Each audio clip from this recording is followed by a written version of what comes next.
guys, you'll be learning how to configure the web server.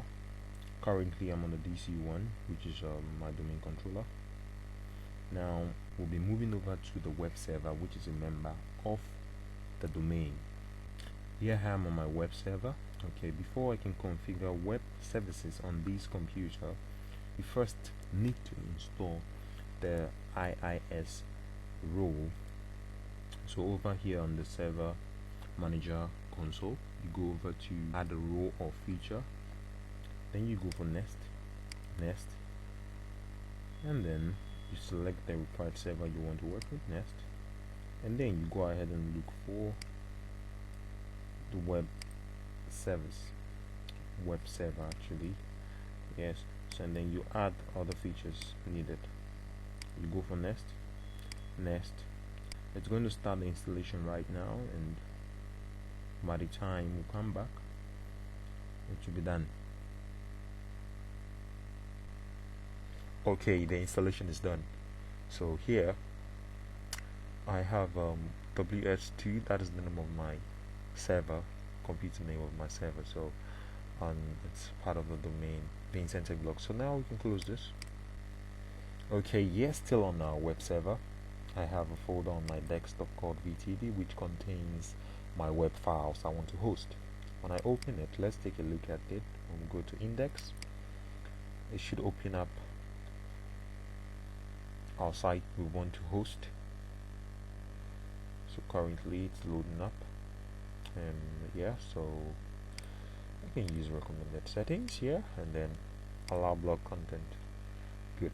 So this is the site we hosting. Currently we have this directory path, okay, that helps us to access the document locally on the computer, but we want to host it on our web server so that everyone on our network can access it easily. So now we close that, and then we close this. So I'm going to copy, or you have to copy that site and then go over to your Windows Explorer C drive and then go over to inetpub. In the inetpub you find www, and then you have your site. Currently you see here we have the IIS start with its image, which basically shows us a default site. When I go to the Internet Explorer right away, and then I type localhost,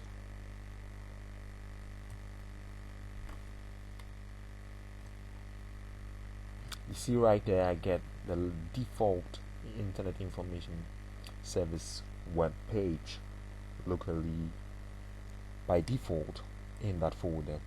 Now I want to have my own site in here by default, so I can right click and paste my site in there, in that directory. You can have as many sites as you want in this directory. So currently our site is VTB. Ensure you copy the path to this particular location, that is the path to your web files, which will be needed later. So copy this, and then you can go for close. Now the next thing we can do here is to go to our Internet Information Service. So I'm just going to look that up. Is so IIS.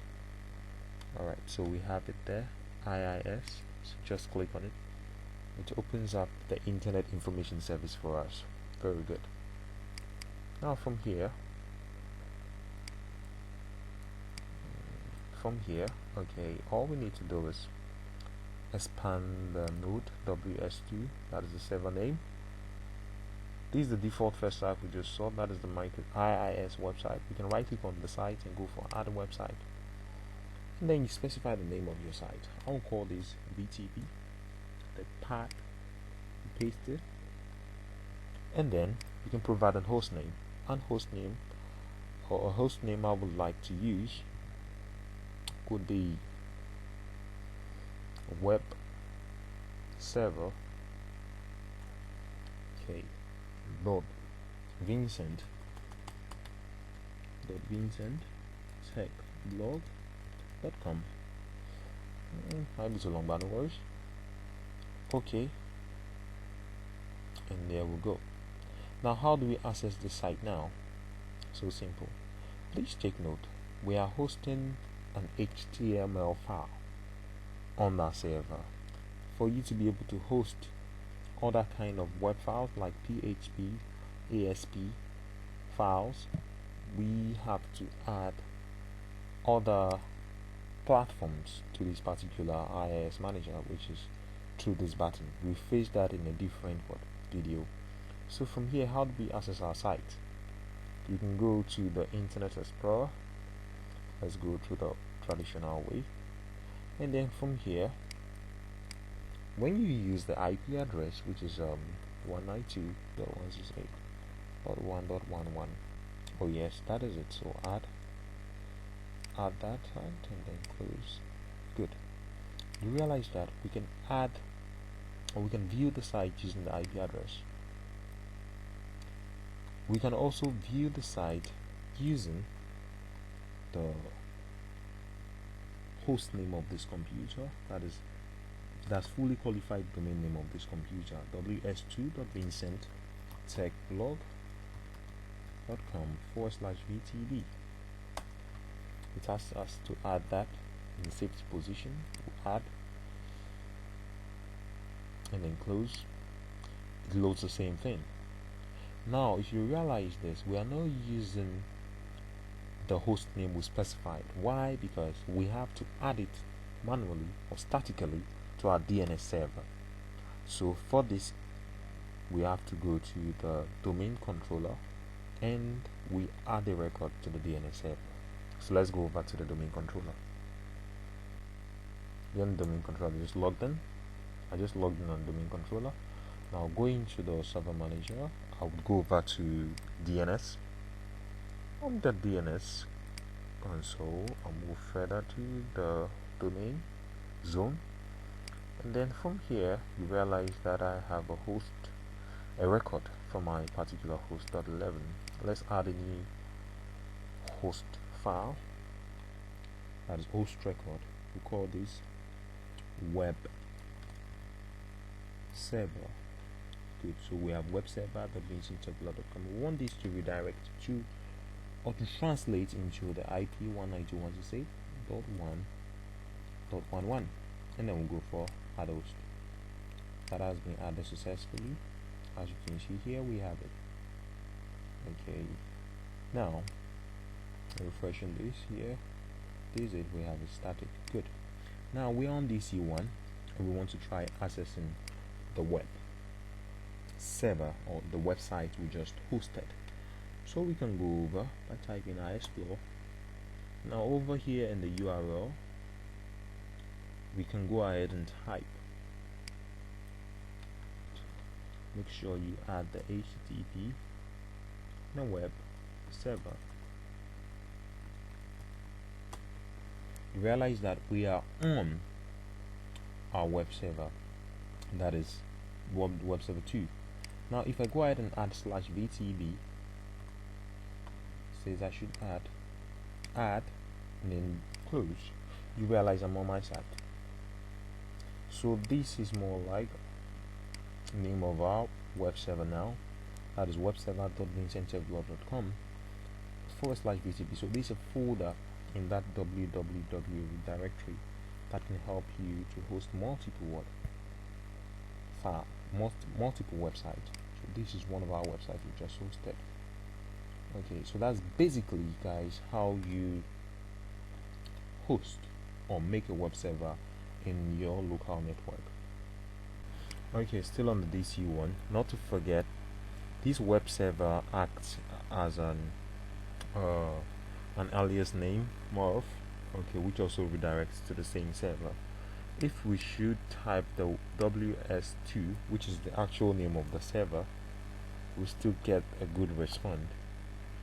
Okay, look at this. Add, close, perfect. You see that ws2 is the server name, but this is you exposing the name of the server to the users on the network, which is not a very good security practice. So to hide that name, we have chosen to use the web server. Okay, and works perfectly. Going over back to the web server,